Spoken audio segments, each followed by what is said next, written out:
Hi viewers, welcome back to my channel. My name is Doris, and if you're new here, please make sure you subscribe to my channel. Today I'm with George, who is a HR practitioner in Nairobi, and you guys have been asking me questions, difficult HR questions, and I want him to answer them for you today, so he can introduce himself. Thank you, Doris. My name is George, as you've heard, Wasike, and I am excited to be part of your success and the success of your career. I'm a HR practitioner, many years of experience, many years sitting in interviews and anything and everything HR. Yeah. So I am happy to be part of your journey. That's okay. So George, one of my YouTube subscribers asked me if they asked like what the interview questions, they had interview questions, how do they answer? And on today's video I want you to tackle like 2 or 3 of their hard questions people are asked on the interview and how do they answer them. Okay. So you can start with the first, like the hardest questions you know about interviews. Correct. And I know many of us find it very hard to sit in interviews. Because number one, you possibly think it is a place where someone is about to slaughter you. You're being put in a space where someone has planned how they are going to execute you. But please understand, they just want to get the best out of you. So number one question, when you get into an interview and sit, but let me prepare you first, because interview is based off on preparation. If you don't prepare or if you don't plan to succeed, you will definitely be planning to fail. Prepare. Go into the interview room with your documents, in terms of the original documents, an extra CV.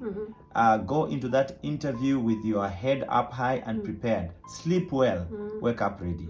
Go into the interview room, knock the door, get in. Don't just sit. Ask, may I sit?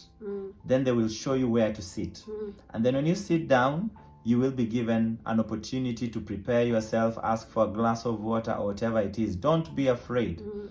You are given that job because of your confidence, not because you are the brightest. It's because of your confidence. How well are you able to present yourself? Remember, you are selling your brand. Brand you. Now, number one question you'll hear is, tell us about yourself. Everybody doesn't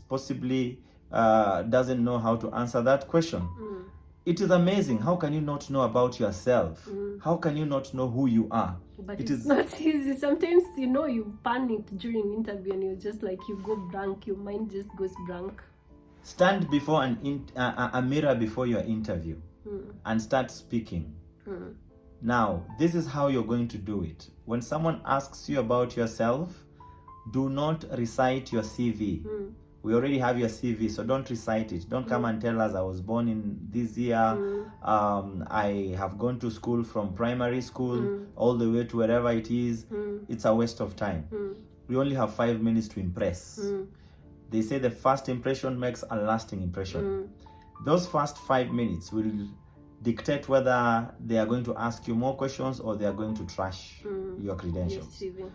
Now, when they ask you about yourself, simply start speaking about your personal life, a bit of it. It is okay to say your marital status and whether you have children. It is okay.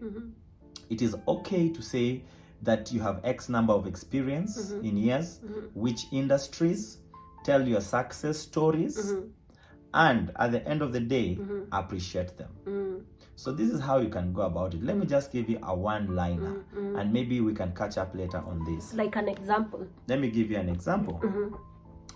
If I am asked, tell us about yourself, I'll say first, thank you so much for that question, and I really appreciate that you have given me an opportunity to come and express myself in terms of my credentials and why I feel or why I fit this particular role. I'm George Wasike. As you can see on my CV, I am a qualified HR practitioner with over 17 years experience. I am married with 1 female wife and 2 children or 3 children. And I am also a very highly knowledgeable person in the field of HR. Having been in this practice for 17 years, I have worked in different industries. I can almost say 7 different industries, meaning that I am versatile and I am well knowledgeable about the area of HR. It is not confined to just one industry or one company. Now, I am happy to be part of this company because I have all the credentials that are required for this role. I bet I have answered all that you wanted to hear from me, but if you would like me to say anything more than that, I am happy. Thank you very much. That way, you have answered that question. If there are further questions, they will ask you. Don't say too much, don't say too little. George, what if the person, they don't have all the credentials? Maybe the role requires you to have a degree, you don't have that degree. Like, how do you go about that? The fact that you are shortlisted for that interview means that there is something that they're interested in. Sometimes you'll find that people do not have all the credentials in terms of academic, but they have experience, sufficient experience. So sometimes they want to know whether that experience can be able to cover up for the gap in academics, for the certificates. I'll give you an example. There's someone who was employed in a ship, and he worked in that ship for about 40 years. And he was an engineer. He was working in the maintenance department. And so at one point, people thought that this guy has become obsolete, and they recruited new individuals feeling that they have newer capacity, they are fresh graduates, they are technical and all that. Remember, this guy only had experience. And so this ship had a problem, and they could not repair. Who did they go back to? The person who has the experience. That old man. And that old man just came and looked at the machine. Within 10 minutes, he had touched where the problem was. And he sorted it out. Why am I saying that? It is possible that they are interested in your experience and not just the paper. What are the other questions? Like, you've already given us, that's a very good example. What's the second question that people are... So the second question would be, why should we give you this job as compared to others? And this is where you bring out your skills and competencies and your experience. So simply just tell people that, hey, I feel that I have in fact, make reference to the job advertisement, make reference to the contents of the job, and say, I have looked at the job contents in terms of the job description, and I feel like I have all the required competencies for this job. Number one, my academics and skills and qualifications are 1, 2, 3, 4. So you itemize them, okay? Then after that, you look at what else. Your experience in terms of the places you've worked, the achievements, what knowledge and skills you have acquired over a period of time. Match that with the job description. So you must understand the job description, and you must understand your particular person specification. That way, once you do that, you're able to tell them, now, coupled with all this that I have explained to you, I feel that I'm the best qualified candidate. Yeah, because you're looking for this, and I have this. Absolutely. And it's matching with what you're looking for. Absolutely. Avoid trying to make others look bad. Yeah. Like, the others have this, but me, I have this. Forget about everyone else. Focus on you. Okay, done. And what other question would someone be asked, like a tough question? Tough question would be, and this is where people really struggle with, do you have any questions for us? Some people answer these questions in this manner: you have already asked all the questions, so I have nothing else to ask, and I feel like I am ready to join. Wrong way of answering that question. In fact, that will make you lose the job. Always ask questions at the end of an interview, and be very strategic. You could ask, what is your philosophy on training? What are your belief systems on training? So they may answer in a manner to say, like, we believe in giving people time off to go and attend a training. We fund people to go on a training. They can give you all sorts of answers, but ask that question. Number two, ask them where they see themselves in the next 5 years. And the third thing is, please don't ask a question that will make the panelists look stupid.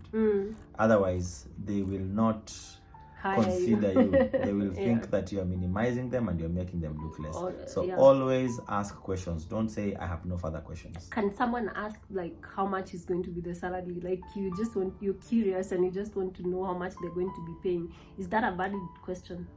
it is okay to ask, but please don't make it a matter of life and death. In fact, someone has asked me, oh, you've asked me a lot of questions and you've not told me, we've not discussed about the salary.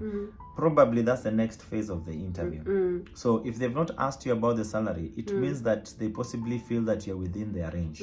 As I said, the fact that you are sitting in that interview room, it means that they have considered you, they have looked at your previous salary, and they know that possibly what you're asking for is within their range. So what you're saying is just someone needs to be confident, that's it. Be confident about yourself, Yeah. be confident about your skills, and don't start shaking in Yeah. the interview. Be there on time, at least 15 minutes before time, and you know, if you have any goosebumps, butterflies, make sure they are gone before you enter that interview. How do they go? Like, how do you Breathe in and out severally. Breathe in and out, and by the time you get into that interview room, believe in yourself.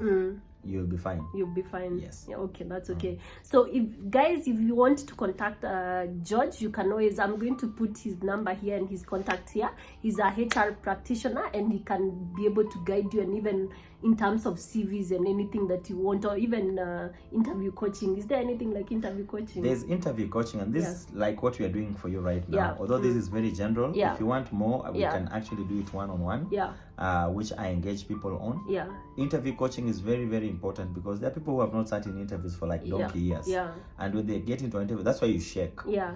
If you are forewarned, you are forearmed. Yeah. Okay, that's okay. Especially for people who are in mid careers and they want to advance to a higher role. So interview coaching would be very necessary. When you want to advance to a higher role or when you want to change careers. Yeah. Very, very important. It's always very important. Yes. And also to draft CVs. We Okay, draft thank you CVs. so much. Yeah. We appreciate. Guys, thank you. Make sure you subscribe to my channel. I keep saying if you do what you can do, God will do what you cannot do. All the best. Cheers. Bye. Bye.